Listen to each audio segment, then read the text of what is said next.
Welcome back to the Snod Pod with John Snodgrass, your mortgage resource where we're talking design, home renovation, mortgages, real estate, and beyond. I've got Christina Kolb here, Director of Design from Kowalske Kitchen Bath out of Delafield here for a second episode. Thanks for sticking around, Christina. Appreciate it. Absolutely, John. All right, let's jump right back in. Yes. So, from your standpoint, in design, what is maybe like the biggest mistake, clients make? That's a great question. So when we're designing a space and looking at remodeling, I think people have saved so much money. They've put all this together. It's easy to want to not compromise. But when we look at not compromising on finishes, sometimes that means we have to compromise on the structure behind that remodel. And to me, that's the biggest mistake. An example of that is, somebody's been saving up for their kitchen remodel for years, and it's like they want quartz countertops. They want them now. This is the only option. So in order to do that, we cannot, open this wall wider or move the window. Whereas the walls, the windows, that structural piece, that is something that, when we're coming in to do the remodel, this is something that's really hard to change later. Yeah. It means so many pieces are built around it. And that's always the biggest mistake that I see people make. It's kind of just not going all in, if that's the right phrase, or overthinking. Yeah. Obviously, it's more money sometimes, but... Yes, or thinking that they can live with it. I have seen this happen again and again and again, where we do presentations with different design ideas, and when we're figuring out to save money, we're like, okay, here's a master bathroom. It has this built-in linen closet that's kind of bulky in the space. We like the design where it's not there, but in order to save money, the clients are like, no, we can live with this here. Yeah. But then once the demo happens and you see everything out of the space, it's clean, and it's like, no, here's this huge hulking linen closet. Then it's like, okay, now we need to come in and take that out, but cabinets have already been ordered, so we have to fill in the space. It's different than if we'd done it from the beginning to plan to have that out. Right. But even doing it at that remodel stage means that if we're doing it as part of the remodel, we can actually address the floor. We can address the wall, all those pieces. We can adapt really quick. And I mentioned this on when I was talking to Matt, when we were doing the basement renovation. Mm-hmm. We walked down the stairs. There's wood paneling. There was a door into the storage room, and when that all got ripped out on demo day, we looked in, or my wife looked in, was like, this would be great. It makes it look bigger. We can add a 12 by 12 room. And so we quickly adapted. So I would just say, be open to, adapting when things are ripped up. And if your budget is tight, then spend it on those structural pieces. Mm-hmm. Because if you can't afford to adapt in the moment with a change order, pivoting the project, listen to the professionals who tell you that actually when it's all demoed, you're going to be thankful that we took out the linen closet and maybe we went with a more cost-effective countertop option for now, knowing that that's an easy thing to change and upgrade later. Yeah. It's there's some things that are easy to upgrade later, and there are some things that are very difficult. Yeah, I mean, real quick, you said something really good. Listen to your designer. I would say this, I did nothing on ours, and I just sat there, and I was like, yeah, this sounds good to me. Except there was, for whatever reason, I fell in love with that oven, that Le Cornu, is that what it's called? Yeah. For some reason, I thought it was like a Monet painting. They are beautiful. Oh my gosh. Any of those French oven lines are so gorgeous. It was super cool, but it was huge. Mm-hmm. And you thankfully talked me out of it because you were like, well, John, you're going to have to put your microwave in the pantry. Uh-huh. And it just didn't look right. And so thank you for... You're Listen welcome. to the designer is my, sorry, I didn't mean to jump in there. No, absolutely. All right. So I got us off track. My bad. All right. So let's see. I have my notes here. Do customers ask you or come to you and just say, hey, what should we do? Hey, if planning to sell, or what should we do to maybe if we're going to think about the next owners, and not to say that they're going to move in the next couple of years, but they're just thinking ahead to do something where it's going to help them sell when they're ready to sell. Right. So that's a very much a concern for people as we're doing the remodeling, because if you're investing this much money, you want to get a return on that investment. You want to have it adding to the value of your home when you're ready to sell. I would say that the type of renovations that we're doing are not a good investment if you're planning on moving in the next year, typically, because you're not really going to get your money back in that time, from what I've seen. A little bit longer. Yeah. But at the same time, when you're investing in these types of renovations, you want it to be timeless. You want it to last. One of the questions I get a lot, though, all the time, is people don't like bathtubs very much anymore. Now, there's actually, I should caveat that. There are two different groups of people. There are people who love a bathtub and want to take baths all the time. And then there's a huge segment of the American population who never take baths. And this comes up all the time. So the people who love baths, they want the freestanding bathtub. They want the oasis where they can soak, and they're willing to invest in it. And I love that. That's beautiful. But then there's a group of people who say, wait a minute, I really want to shower here, but this is the only bathtub in the house. What do I do? Yeah. Now, my answer is always, I'm not a realtor, so I can't, talk to that. And maybe you'll have a realtor on here who can speak to that. Oh, yeah, Perfect. keep going. Yeah.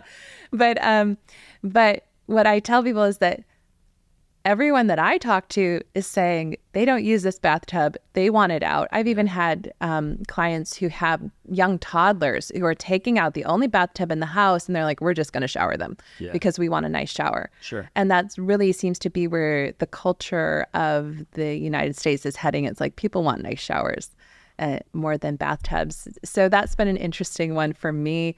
But the other part of designing for resale to me is listening to the house. Mm-hmm. And we touched on this in our other episode a little bit, but when you have a traditional home, when you have a craftsman home, when you have, the Cape Cod or you have something that's more modern, when you are listening to the voice that the house has and respecting that in your renovation, that's when you're adding value to the house. That's when you're creating a timeless space that the next person will enjoy because it feels like it fits inside that envelope that the house is creating, and it's not like standing out like a bad paint color. Sure, you know? You're not picking something unique that's going to be... Well, if you have a really unique house, then you need to pick really unique things. Got it. Okay. It's got to fit with the whole house. Unique house, because because the person who's going to buy a very unique house wants it because it's unique, because it feels more like an artistic expression than your standard. Right. Yeah. But if you have a traditional house, then pick something traditional because that is going to flow with that house. It's going to appeal to that next person because it feels timeless inside that space. Okay. All right. I like it. What about, what are, just somebody comes to you and just says, hey, I want something, a timeless, vibe or something for the bathroom or kitchen. Like, I guess what's timeless?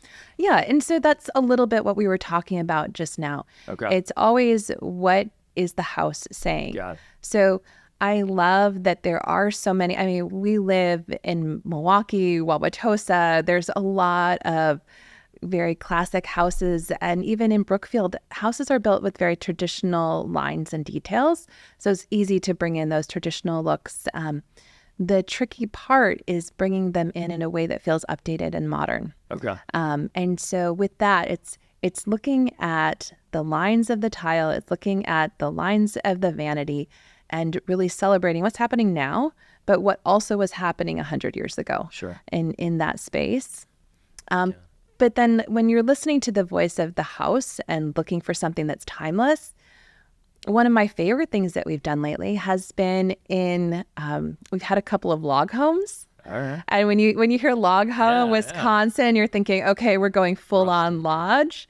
But a lot of these log homes actually have lines that are very modern and look great with like black cabinets and super modern, the overhead cabinets that are just like, the little line of cabinet.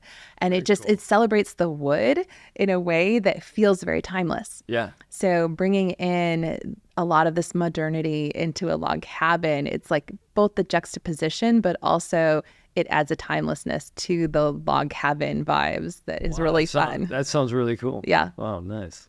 I guess maybe, to kind of wrap up, a question for you. Like if I got to pick a project to do, be it for, the love of my house and, want some Zen or if, hey, I'm going to sell in 5 years, would you recommend doing a kitchen or doing a master bath or creating a new office space or you finishing a basement? Kind of a very open-ended question, but like, is there something where you're like, hey, do this if you're going to do something? So when I'm looking at the projects that people are coming to us now, it's changed from, before 2020 and now after 2020. People are looking a lot for added square footage. So if your basement is not finished, I would really be looking at that space because having that room inside the house has been just a huge bonus to homes and making it beautiful. We're doing a lot of egress windows, getting light in that basement. That's something that I just feel like is such a value added. Sure. The other one, I really love a master bathroom remodel. To get that space where you're starting your day to be beautiful. You talked about walking out of your office and feeling zen in your kitchen, but to have that in your bathroom where it's like, this is where you're starting your day. Yeah. This is the first thing that you're seeing in the morning, and have that be beautiful, have that be functional, have that really working for you. Yeah. I love that. I'm not going to show this episode to my wife. That's what she wants to do next. Oh, man. I was hoping you were going to say the kitchen because I was like, oh, it's already done. Well, I mean. That's all right. That's all right. What about, I guess, I thought of one other thing as we were chatting here. Just curious on like paint colors. I feel like we went, I didn't realize there was like 4,000 types of white and gray. Oh, amateur John, yeah. I'm like, they look the same. But like, do you get people that are getting bold, and if they're going bold, what are the colors they're going with in a kitchen or a bathroom? Yeah, that has changed a lot in the last couple of years. So the previous decade was all about grays and cool tones and cleaning up your life and minimalism. Yeah. And we are seeing that shift in culture where now everybody is like, after 2020, we're like, we need warmth. Yeah. We need to bring in something that feels alive. And so there definitely is a shift into warmer tones, but in a new way. That doesn't mean that... No, you don't want to get too sassy. Right. That the yellowy beiges that my mom painted when I was growing up, that's not coming back, but it's in new, like these complicated taupe tones, right? Yeah. But also the other thing that I'm seeing a lot of are people wanting to make bolder choices, to take bigger risks, just put in a cabinet that is almost this like cranberry red. And yes, oh my gosh, it looks stunning. You're giving me eyes right now. But cranberry red, all right. Yeah, you have to see it in this space. It looked really great. But people taking bigger risks in their space to personalize it, to bring in elements that feel more personal to them. And so this cranberry red cabinet, in a traditional home, it's a color that is traditional. You look at old English design, you see this color a lot. So bringing that into a traditional home, we're still keeping in that timeless line and that timeless vein. Yeah. So, yeah. Wow. Well, hey, this has been incredible. Thank you so much. And thank you for, getting back into design, from the other episode where you finished school. Yeah. In 08. Oh my gosh. You didn't get to jump right in. So glad you found revisited your passion. So, all right. Well, thanks again. Yes. Thank you, John. It's been really fun. Yeah. All right. We're going to wrap it up here. We've got Christina Kolb from Kowalske Kitchen Bath came and talked to us for a couple episodes. Thank you so much. And this has been the Snod Pod with John Snodgrass, your mortgage resource, where we're talking design, home renovation, mortgages, real estate, and beyond. Come back again. See you soon.